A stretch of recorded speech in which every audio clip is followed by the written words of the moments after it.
let's stop wasting time. Today could be a big day for the Kings. At 4 p.m., we find out if Fox and Sabonis make the NBA All-Star team. Also, Kings coming off a nice win in San Antonio. Let's welcome to this show for the first time a talented journalist who, of course, you could check out on Kings Pulse on the Kings Beat podcast with James Ham and Sean Cunningham. He's the one, the only, Brenden Nunes. How you doing, Brenden? Good. Thanks for having. Good. Thanks for having me on. Appreciate it. Glad to be joining you guys. Yeah. Oh, that was the best bit ever. We would have been like, please leave right away, sir. Yeah. No, seriously. Thanks so much for joining us. And I saw you also snapping your fingers while Deuce was singing his song. What did you think? I thought it was great. I mean, I think we need a full remix. Yeah. I have to start with this though. I am shocked that Morgan was willing to admit that she used to lick out of a dog bowl. and then she followed it up with and other stuff. So if she's willing to share that,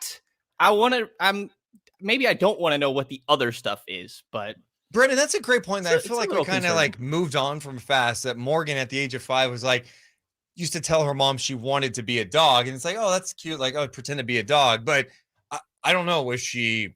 I didn't tell her. I barked at her to tell her I wanted to be a dog. And she was eating out of a dog bowl. Her mom, believe it or not, her mom used to have to walk around with a doggy bag to clean up her poop in the backyard. It was okay. That's crazy. I know it's crazy, but that's what happened. We'll have to ask. It got her. weird. It got weird. Yeah. Relation to Davion Mitchell or Oh. Well, Brenden, I guess we'll start with this.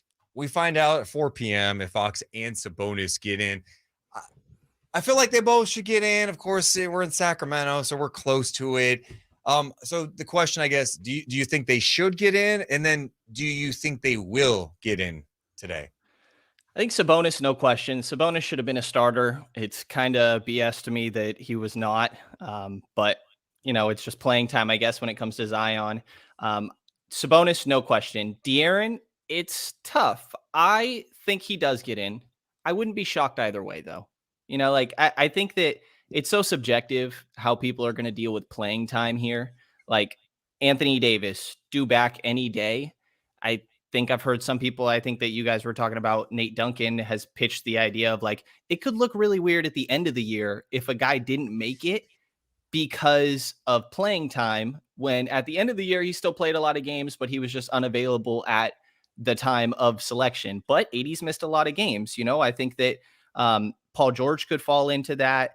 Desmond Bane, Jaren Jackson. Like, I think it's just so subjective that I don't have all too much. I don't feel like I could sit here and say De'Aaron will 100% be in. He would be on my ballot. But it's just so weird with the differences in availability and how different voters are going to view that. I think that's so interesting too, about like the whole perspective of, but at the end of the year, if AD plays 65 games, or it's like, but this is based on what we've seen at the start of the season. It's a mid-season event that the league puts on to acknowledge the All-Stars. So I think those players, if they continue, let's say AD ends up playing every single game from here on out, and you look at it and goes, oh, he had a big impact. He was huge. He'll be on the All-NBA team. You could still acknowledge it this way. I guess I view it like, hey, I need you to play games. And especially when we're at a point where it's like we're deciding between players who are close in production this year.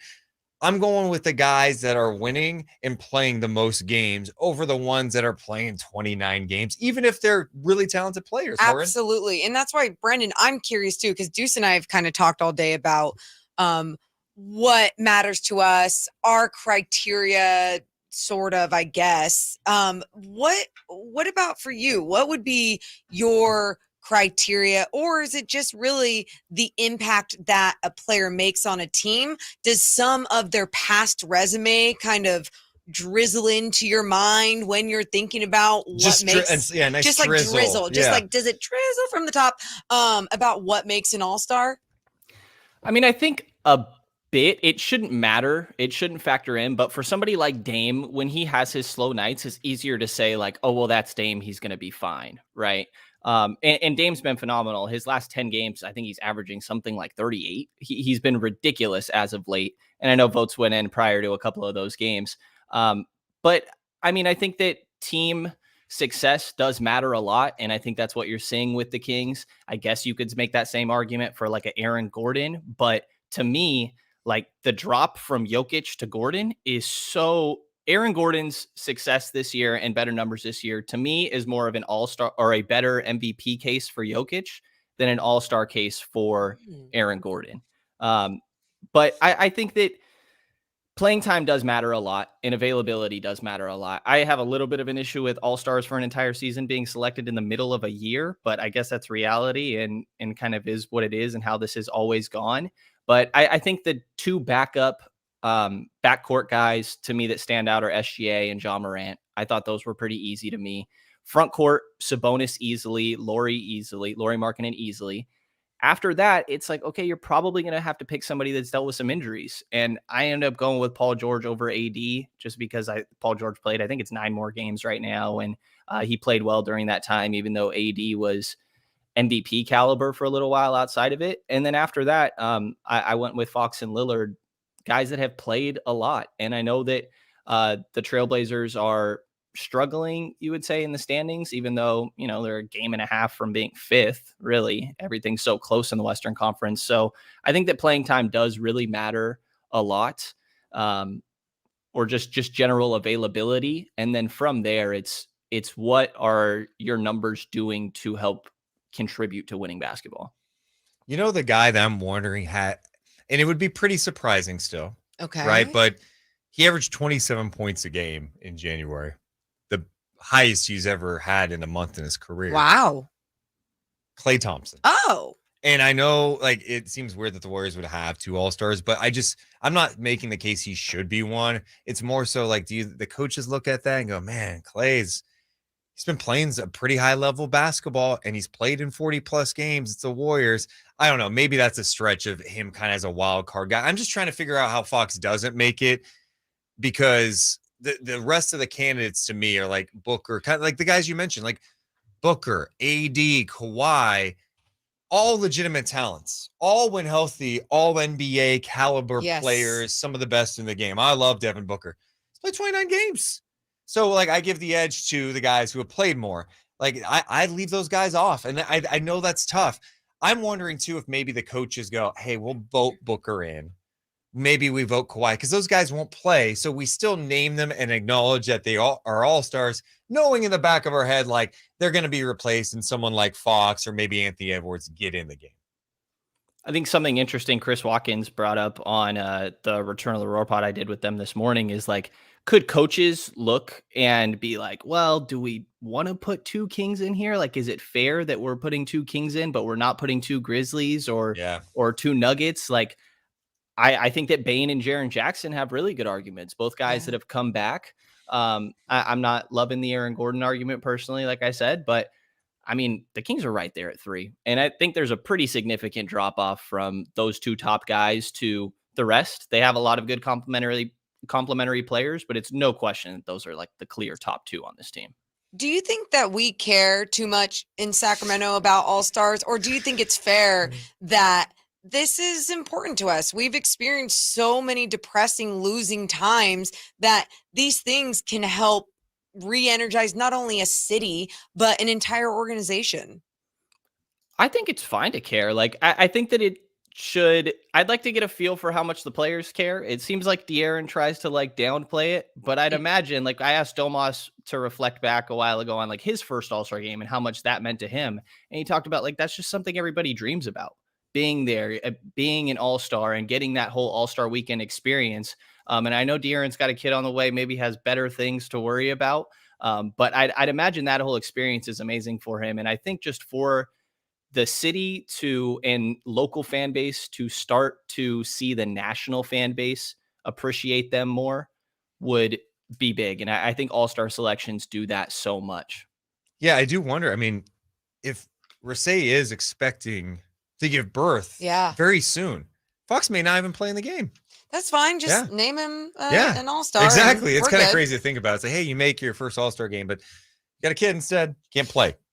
I'm sure he takes kid over all-star, but it's so cool that he has a chance to have that acknowledgement, and we'll find out later today. I really, really want to ask Brenden about the trade deadline. Ooh, Because okay, Brenden, I know you put out there at some point, you were asking fans, getting a pulse on them and how they would feel. I like what you did there. A pulse. King's pulse. Yeah. No, Good, good. That's good. Good tie-in. Thank you. You're trying to get a pulse and maybe, I don't know. What? I was trying to do a Kings beat thing. I didn't have it. That's a turnover. That's a turnover. My bad. No, my bad. My bad. I apologize. Thank you. Go ahead. So speaking of that pulse of the Kings fans, and if they would be upset if there would not be a trade, if there wasn't a trade made by the trade deadline, how do you feel about the trade deadline coming up and if the Kings didn't make a move? Firstly, fans were not happy. I know Twitter's the vocal minority, but I think for a fan base, it's entertaining for there to be changes, for it to feel like there is an effort. I think if they don't make a move, it speaks to their confidence in this team right now, and that says something. I would feel okay because I think that this year so far, barring some, horrible end to this season, is already a success. Like, the most important thing about this year right now is getting postseason experience. It's something Coach Brown's talking about all the time. This team lacks that postseason experience. And even a lot of the guys that have it didn't get that far in the postseason. So I think this year's already a success. But you have some assets that you would lose if you didn't do anything with, potentially, like Terrence Davis expiring. He could be gone. Alex Len expiring. And, you could use that for matching salary. Trey Lyles expiring. I would love for Trey Lyles to be back next year. And then the thing that stands out to me is they have 2 TPEs as well. They have one that's just over $4 million that they actually got from the Tyrese trade, and another from the Marvin Bagley trade that's about 1.6. But you could take one of your 9 second rounders that you have available, or a couple of those, and absorb somebody into that $4 million TPE. And that's costing you nothing. You have an open roster spot right now once Deonte Burton's 10-day contract comes up. And I don't know if that's somebody that, in my mind, I'm thinking they view as a long-term piece. So, you could go and try something for very little cost. That's interesting. Yeah. You just pulled it right into the trade exemption. I think that's why they're leaving that roster spot open. I saw some people going, how do you didn't really see PJ Dozier. How do you know, like if he could have helped the team or not? He's got upside. It's like, yeah, but you cannot guarantee him for the rest of the year. You need to maintain that flexibility for that open roster spot. Whether it's on the buyout marker, you just suggesting like they could just take on a piece in a trade by using the exemption or second round picks. Are there names out there that you're interested in at this point? Like, do you have a list of players that you would like to see the Kings target realistically at the deadline? Yeah, there's a couple that I've kind of looked through. I guess outside of the trade exception, real quick, I'm falling very much for Josh Richardson. I think just getting a player that can play on both ends of the floor and be a consistent in your rotation would be great. Like, while Thibault and Baisley are interesting to me, I think there's times where they're going to be unplayable on one end of the floor, and just getting another guy that can play 15, 20 minutes a night would be huge. So I love Josh Richardson for that reason. That's somebody that Sean Cunningham floated out as something that he's been hearing a little bit. But he had a little audition last night. I looked pretty good last night. He looked all right. He plays with an edge too. He's not afraid to do some talking, has a little toughness. He's been around. He's been in multiple spots. That started Miami, went to Philly. He's bounced around a little bit, but he's a vet. I like him. Yeah. And then when it comes to that $4 million TPE, some of the names that I went through, and I'm sure there's more than this, but like Derek Jones Jr., somebody we knew they were interested in before. He does have a right to veto any trade if he saw fit, and then a $3.4 million play option going into next year. Andre Drummond, if that does anything for anybody for backup center, player option next year. Naz Reid, I'm sure he would cost a lot with him playing well recently. Kenyon Martin Jr. There's Jordan Nwora, Keita Bates-Diop, saw a little bit of last night. Serge Ibaka, I don't hate the I don't know if Serge Ibaka can still produce on an NBA floor. I don't think he can. We're going to talk about this in 1 minute, though. We got to take a quick break on the radio side. We're always live on youtube.com/Sactown Sports 1140. More with Brenden Nunes coming up.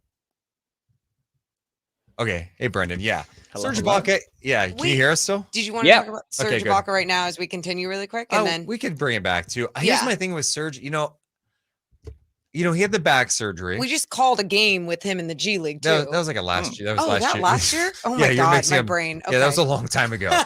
He's been traded to. That was when he was with Agua Caliente, the Clippers. oh yeah. You got a G League assignment. Yeah, I wonder if health is. He's old. Yeah. I like him as a person and like a leader and Girth, strong. yeah. But That's kind of the thing for me is that like I think Sacramento's pick right now, second round pick, is projected at like 54. And who knows if it'll stay there, right? But if that's what you're talking about and just bringing him into the TPE, maybe he can play.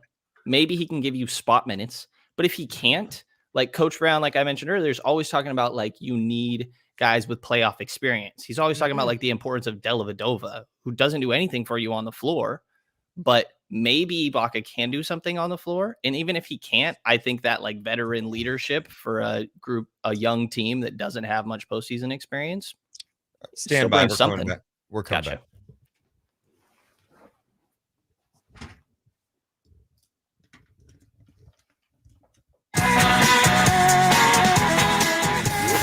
It's Deuce and Mo. Deuce and Mo. Sactown Sports. Oh yes, Deuce Mason, Morgan Reagan. This is Sactown Sports. We gotta celebrate something real fast. oh yeah. That Brendan's on? Brendan's on for sure, and I think this probably led to this moment Probably. for the second time this week. Mm-hmm. We on the YouTube page, because of all you, this community that we are building at youtube.com/Sactown Sports 1140, have reached 400 thumbs up. 5, 4, 3, 2, 1, 0.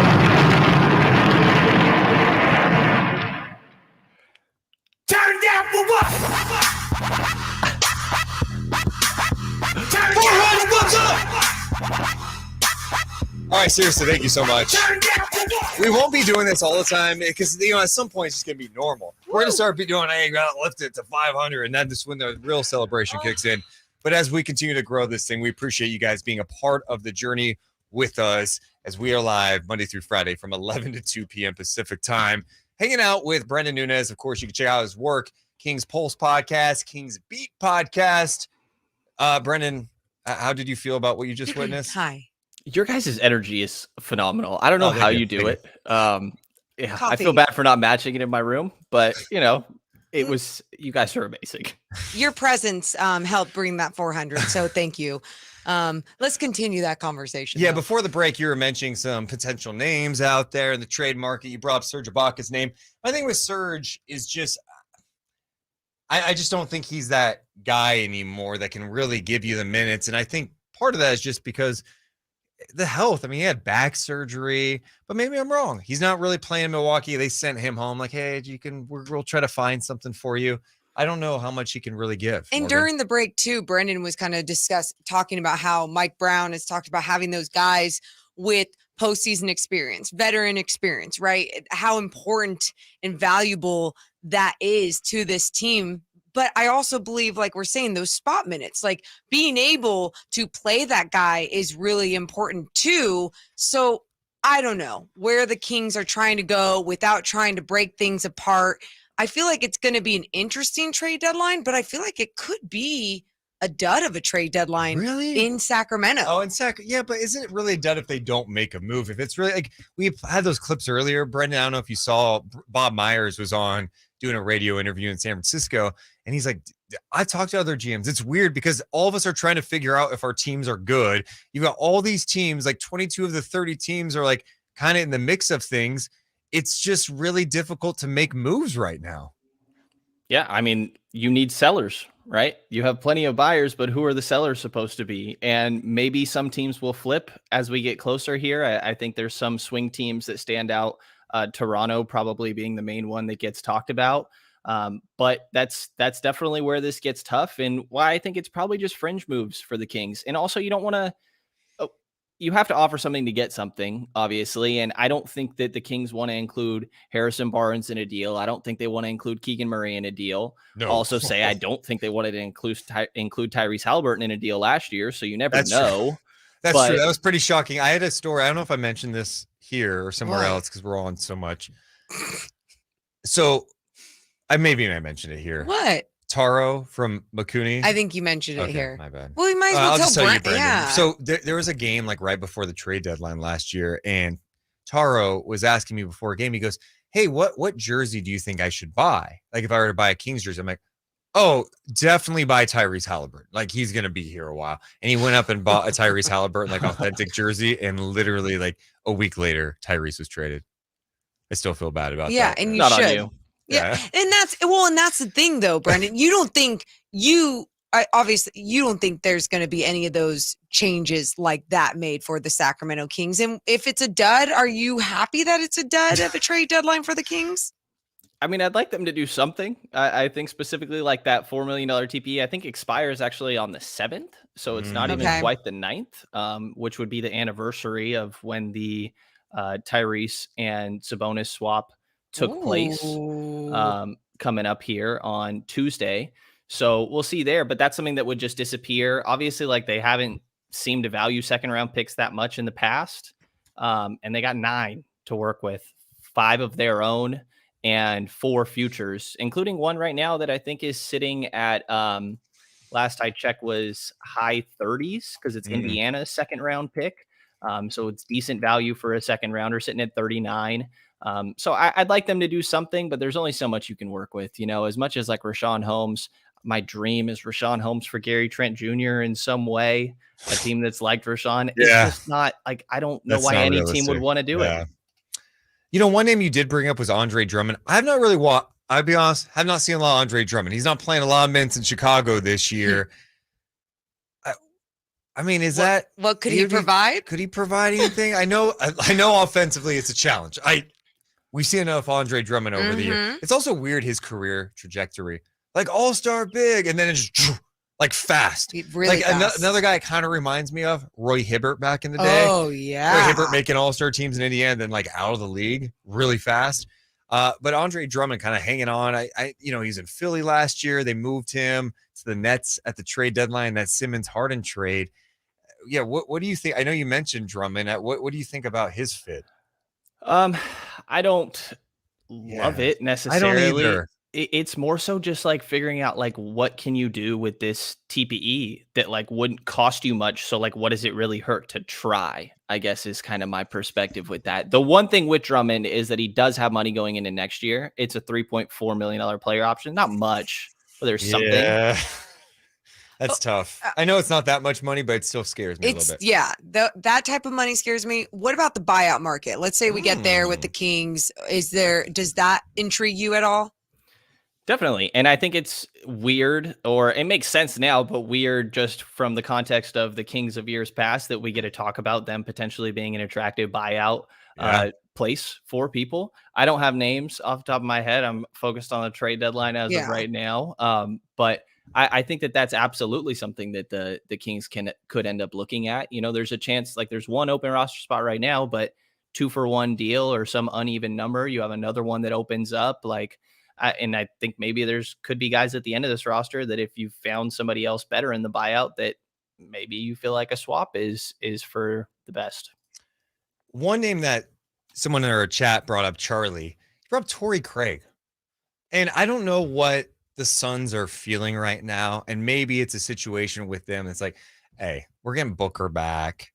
If we're going to be good, we need guys like Torrey Craig on our roster to make a little bit of a push. I don't know how honest they are being about their situation. If they feel like they still have a chance, I'm guessing they still want to maximize the time that they have with Paul, Booker, and all that. Torrey Craig's an interesting name. He started a lot of games for them, but he's also not making a ton of money. A veteran guy. He's been on multiple teams. That's not a bad idea. If you can get Torrey Craig, you go get Torrey Craig. What stands out to me is there was some podcast Paul George was on, and he got asked who defends him the best. And the first name he brought up was Torrey Craig, which came out of nowhere. Torrey Craig's a good defender, but that's the last person I would have expected Paul George to have brought up. He's exactly the type of guy that I think Sacramento needs. A guy that can give you consistent minutes on both ends of the floor, be a good defender, but not a liability on offense. All right, we're going to come back with Brenden. If you're cool with hanging out for a bit. All good. We'll bring you back on the other Yes. side. We're going to stay live on YouTube. Appreciate everyone watching. It's Deuce and Mo on Sactown Sports. We're good. Yeah, trade All right. deadline stuff is so fun to talk about. It's just now, it's so. I'm so fascinated by this deadline though, because there are so many teams who want to buy. Right. Like, and there's not a lot of teams that have motivations to like go tank now. Like, you think Phoenix is gonna be like, oh, let's start tanking? Like, that's not gonna No. happen. The Lakers have there's no point in them trying to lose games. You guys, how Portland. Brenden, like, especially how crazy is it too when we started this season and everyone's like, well, everyone's going to tank for Victor Wembanyama. Right. And Yeah, now yeah. you're seeing this where the Jazz was going to be your main team tanking for Victor Wembanyama. And that's completely taken a whole different turn. That changes a lot of ways that people are probably looking at tanking and what they can actually do in a season with even a team at this caliber, huh? Yeah, I mean, I think that the play-in worked for what they wanted Yes. it to. You know, like if Portland right now was the 11 seed, and I guess they would still only be a game behind 8th, but you feel a lot different about the 11 seed a couple years ago when that didn't exist compared to how you do now. And I think that's a big factor here. Playing. I know James Ham has mentioned Mason Plumlee for I think 7 years. At least Yeah, I feel like he's gonna be really expensive.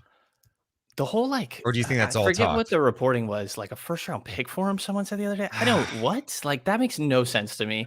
I think that if Charlotte doesn't trade him, they're losing him for nothing. I had somebody that covers Charlotte on my show the other day, and like I offered up, I think it was like Terrence Lynn, Alex Davis is matching salary, and Indiana's second round pick. And he's like, if that's what's there, then I take that because they're going to lose him for nothing. They have young bigs behind him that they probably should be making playing time for. And just because he's playing great recently doesn't mean this guy's worth the first round pick. Yeah. The other guy that's been brought up a couple of times, and it's because of maybe how Tom Thibodeau's used him, is Isaiah Hartenstein. Yeah. He's shown his passing ability, especially with the That's someone Clippers. He's got some size. When he wasn't seeing time on the floor too, it was like, okay, he's not even doing that much over there. Like, why don't you allow him to spread his wings and fly? I really like him. Yeah. I think it's another one of those, like, it just takes two to tango, though. I think that New York would kind of be left without a backup big, and unless they really like Jericho Sims or something like that, or want more Obi Toppin at the backup 5. But that's definitely one of those guys, if you can go get him, because there's a little bit of playmaking there too, and trying to play the same style as you do without Domas compared to when he's there. So appreciate everyone being here, by the way. We're going to talk about the Kings Spurs. We haven't talked about the game from last night. I know. I'm curious to get Brendan's thoughts on what went down last night in San Antonio. It was for being kind of a close game at times. It was really fun watching Fox and Sabonis take over. I agree. Yeah. If you're in the YouTube chat, by the way, make sure to hit the thumbs up button. We have surpassed 400. That's amazing. Could we get to 450 today? I don't know. Also, Felix says, does anybody know if Mason Plumlee would like Sacramento? Okay, was Mason Plumlee going to turn down a trade to Sacramento? Stop it. That's not. He's in Charlotte losing 800 games. Like, yes. Felix, you have to like, I know it's tough for you. The Kings are in a good situation right now. It's like they play a fun style. They got good pieces. They might have 2 all-stars. They play in front of like amazing crowds, and they're winning. Like, I think there are players that'd be like, yeah, I'm down to go to Sacramento right now. You could change your reputation fast in this league. Charlie would like us to just have the analysis of Spurs bad, end of analysis. Okay. Good point. Here we go. Sactown Sports. Headlines.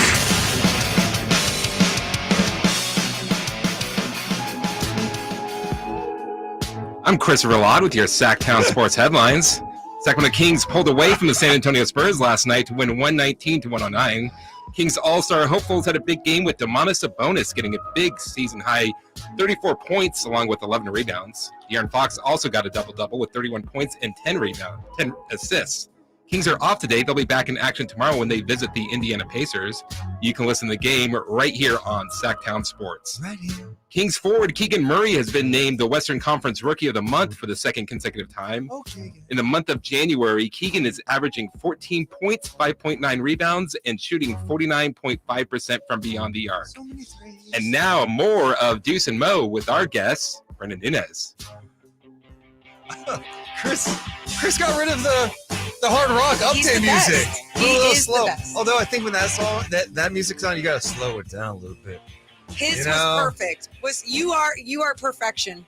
It's Deuce Mason. It's Morgan Reagan. Deuce and Mo on Sactown Sports coming up at 2 p.m. Cattles and Rami. They'll be live for the big announcements. Ooh. Fox and Sabonis. Do they both get in? We're hanging out now with Brenden Nunes from Kings Pulse and the Kings Beat podcast. Does great work. He's at every Kings practice, every Kings game. He's all about being around the team. The guy, he's a grinder. He grinds, man. He's a dog. Is he a dog? Brendan, would you say you're a dog? I don't think as much as you two are, specifically you, Mo. Don't think so. I'm just trying to keep up with you two. Oh yeah. Well, we appreciate you hanging out with us. We haven't even talked about last night's game. Kings go to San Antonio, get a win against a bad Spurs team. I'm curious, what jumped out to you about last night's win for the Kings? Probably the perimeter defense of some of the guards. De'Aaron Fox's defense. Malik Monk's defense. Absolutely. De'Aaron Fox's defense. Can we give it some more? Why are more people talking about De'Aaron Fox's improvement defensively, Brendan? He got robbed of that second defensive player of the game chain in a row. I'm not going to lie. I love them. I love them giving it to Malik and rewarding a lot of improvement. When Chris played his whole weekend beat, it just makes me think of Malik's XO tattoo that he's got going on. Okay. But I think I like that it's getting rewarded. Malik was better on defense, but De'Aaron, like Malachi Branham, probably could not sleep last night. I'd be having nightmares. Like he could not guard De'Aaron on one end, and on the other, De'Aaron is setting the tone defensively at the point of the attack. And this is the second game in a row we're seeing it. You know, I think that first game against Minnesota, the defense was tough. He kind of D'Angelo Russell was a little bit doing whatever he wanted.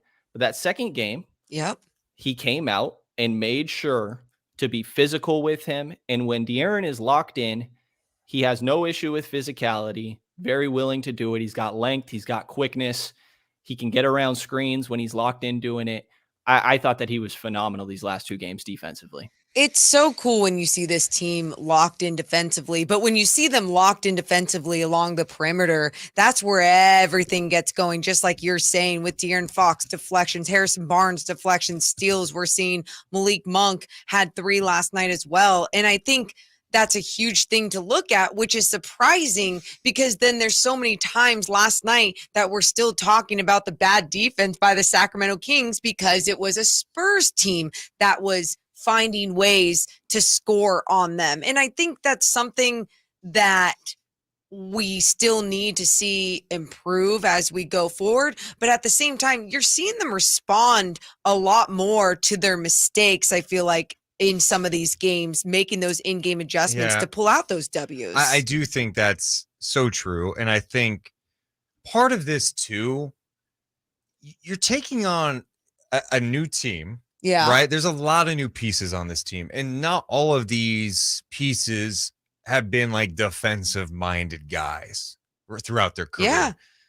You're asking them to do different things. You're asking them to learn each other quick, build that trust, communicate. And I think you're seeing as the season goes on, look, they're still not going to be a perfect defensive team. Like they need better pieces too. But I think as the season goes on, I think we're starting to see more and more stretches of consistent team defense. And I think that does start with De'Aaron Fox. And I guess that's my next question is, how do they get that consistency from like someone like Fox, where it seems like he's having more and more good moments? What's it take to have him be consistent on that end? Yeah, I mean, that's a tough question. And that's always been the thing with De'Aaron, right? And I will say somebody in the chat, Victor in the chat pointed out Malachi Branham had a career high. A lot of it was in that second half when he's getting De'Aaron switched off of him with how much the Kings switch. I think that you're never going to be able to consistently do it in an entire game, I don't think, without like having specific defensive talent. But if you can get 15 minutes of good defense when you're one of the best offenses in the league, you can run away with a game in one quarter if you lock up. And I think we've seen that more so throughout these last, 10, 20 games where there's just been quarters, specifically in second halves, where the Kings go put the clamps on someone and then their offense is able to run away with it. Like Yep. if the Kings are hitting shots last night, I think they've just improved to 4 and 9 in the games where they make 10 or less threes, which I didn't think that there would be 15 games or 13 games at this point in the career in the season where they haven't made that many threes. But really, it doesn't need to be in the entire game. Just don't be horrible for the other 3 and lock up for 1. And I think you can run away with it with how good your offense is. And speaking of not making shots, obviously as a team, things didn't look great. But Keegan Murray last night missed all of his shots from outside after we've seen him have such an efficient January and now named Western Conference Rookie of the Month. What did you think was going on with him in his play last night? I thought that he was fine. I thought that defensively, there were maybe some moments where he could have rotated quicker. There was the one that obviously stood out that Mike Brown pulled him to the side for, and the broadcast did a good job of showing all of that. But like offensively, he tried to poster somebody. And to me, like that's a good enough. That's all I need. That's all I need. He's a ridiculously good 3-point shooter. And I just wrote about this on the Kings Herald recently, like the growth we've seen from Keegan throughout this last month. It's all finishing, being aggressive. And Coach Brown has talked about like the pull-up game that Keegan Murray has, he thinks is ridiculous. And we're just seeing the beginning of it. So like attempting to poster somebody is all I need from Keegan on a night because the 3-point shot's going to happen. Yeah, I think that has been one of the bigger surprises for me with him. Sometimes you talk about young players and it just takes them so long. It's like they make the same mistake over and over again, over and over again. And they're young. They're going to do that. Maybe they play a little soft, or some guys get a reputation of, hey, they're a soft player and they just can't get out of it. I think it's been pretty wild, like Keegan's response to some of these challenges. And it's like, all right, Mike Brown kept emphasizing, go dunk on somebody's head, go up strong. You're going up soft and getting your block shot all the time. How many times at the beginning of the year did we see Keegan get his shot blocked at the rim? It happened a lot. Way too many times. Way too much going soft. That's getting better. You just mentioned that. I think that's probably been one of the bigger positives, is just seeing his coachability and how he responds when he's being held accountable. And the rebounding. Yeah. Dude, that's been huge. He's rebounding like a monster. There's some clips, like when I look back for that specifically, where he's getting it the same time as another player and ripping it. Yep. And like that doesn't seem like Keegan's personality, but you see it on the floor. When he is aggressive, he is just a different beast. I think that I was definitely somebody that was not a Keegan guy at the time of the draft, admittedly. Yes. And do you apologize for that now? Because you were really upset. Well, it's time will tell, but you are not holding on to that still. Do you feel like that's what's so tough about the draft, though? Let's be honest about it. What? Because like we try so hard to learn about these guys, and it's like ultimately you just don't know. And when you're like Brenden too, and you put in a lot of time and effort, and you fall in love with guys, like you're gonna have your hopes for other people that you really still believe in, but you feel my track record is pretty good because I really like Banchero and I like Matherin. Oh wow! I mean, really tough. Well, the Matherin one was more. I wasn't really an Ivy guy. I really liked LeBron. I really like Zion. I'm telling you now, I was saying Matherin. I'm like, that guy's a dog. Like, I watched one of his games. I'm like, this guy is a player. Do you love that? Do you love that, Brenden? He goes, I watched one of his games, and I knew. I'll admit this. I was obsessed with Mario Hezonja. I got caught up in the mixtape. That was like this peak time of mixtapes for some reason, and now I'm like, I'm not doing the mixtape stuff. We're not. We got to watch games. You highlights in one game, okay? Yeah. Anyway, I will say, I think the main thing I was wrong about with the Keegan pick is how good the team is around him. Yeah. A lot of where I was questionable was like, I don't know that this team is good enough to pick a more like short-sighted player, but they clearly are. All right, Brenden. We really appreciate you hanging out with us. We're up against it Truly. now. As you hung out with us for a long time. So Glad thank to you do so it. much for being with us. King's Pulse podcast, Kings Beat. Where do people go to get your work? What's the best place for people who aren't listening to you or watching you yet or just discovering you? Where do they find you? Appreciate it, guys. Always glad to hop on. It's King's Pulse on any of the audio networks. That would be my main thing. And I guess kingsherald.com for any written content as well. But that is it. Can't say how much I appreciate it, guys. Dude, Aw, Brenden, you're thank the best. Thanks you. for the support. Thanks for hanging out with us, and we'll do it again soon, man. Absolutely. That's the one and only Brenden Nunes coming up next. We close the right way. We got closing time. We'll talk some more Kings. We appreciate you guys hanging out with us. It's Deuce and Mo on Sactown Sports.